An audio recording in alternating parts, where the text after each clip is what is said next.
Heineken is purchasing a 50% stake in Lagunitas. It's as simple as that. Here's what this produces. It produces, number one, I mean, you know, the headline is it produces a liquidity event for me and all of my shareholders.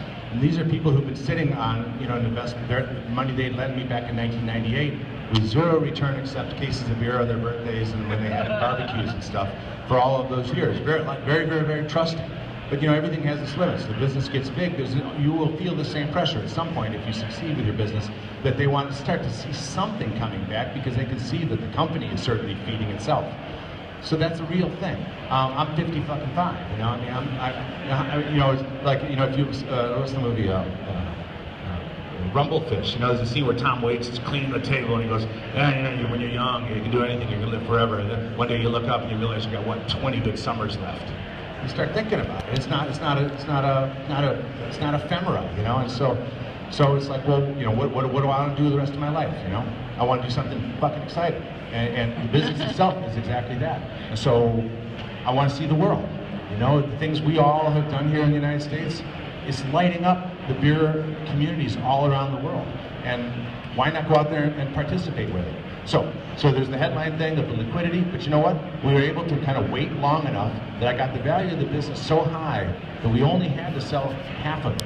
What could be better than that? I mean, my investors are a retired school teacher, my veterinarian, I told you I got 2 dogs, you know, a dentist, a designer friend of mine. I mean, these are just folks, you know, who had 50 grand in the bank that they took a chance on giving to me.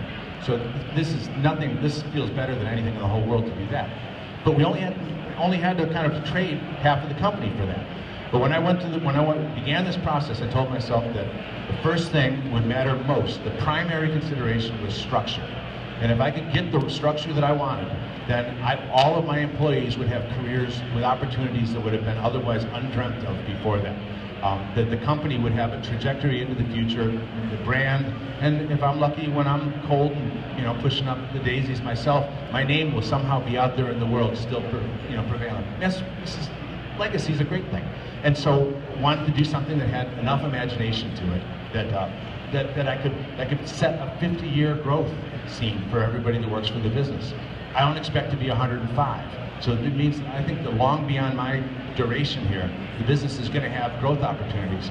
And if in the United States, the whole of the United States becomes like Portland and Seattle, for instance, where we're still growing up there, but we're growing at 10 and 15%. We're not growing at 30 and 40% because it's just crowded. There's a lot of players up there and a lot of people doing good work.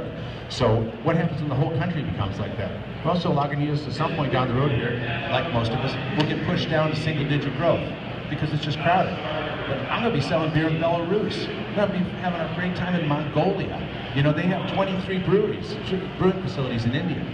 The opportunities now, the road is paved in the future. The most interesting, so that's primary with structure. Secondary, in order to achieve that structure, we would exchange some equity. So somebody that says that you have nothing invested, said to me, I have nothing invested in a joint venture. I moved half the equity of my business into this. That's a lot of money. That's a lot of value.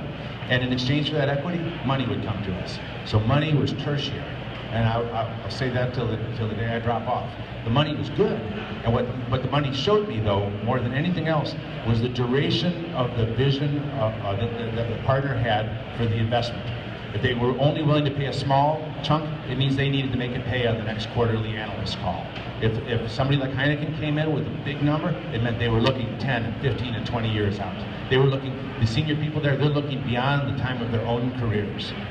You know, and so money is tertiary. It's important. So is the equity. So is the structure. The structure is primary, and we achieved everything we wanted to get in this. And this will change nothing for us at all in the United States. We might work with Heineken USA on some national account calls. I don't know. You know, that could happen. But that was never part of the discussion. The discussion was Mexico, Argentina. You know, their 2 biggest markets are Vietnam and Nigeria. I mean, what does it take to go to market in Nigeria? I can't wait to find out. I mean, this is exciting now, you know? I feel like I'm starting the brewery over again. And we still own half the company. And so somebody said, well, what happens if one of your shareholders sells 1 share? Now it's not 50-50 anymore. Just for what it's worth, there's a thing, all of the existing shares are held in something, an LLC called a founder's vehicle. And none of the people within the existing shareholders can trade a single one of their shares. But in exchange for signing on to the founders vehicle, they get this special dividend, which is the payout from the proceeds of the sale of 50%. So this is something that's never been done before, and it's not like any other deal that's happened in craft yet. There may be lots more like this. I hope it's a paradigm, because what it does is it gives the craft brewery just a friction-free surface to move forward into parts of the world that are already thirsty for what we're all doing here on the West Coast. So that's all I have to say about that.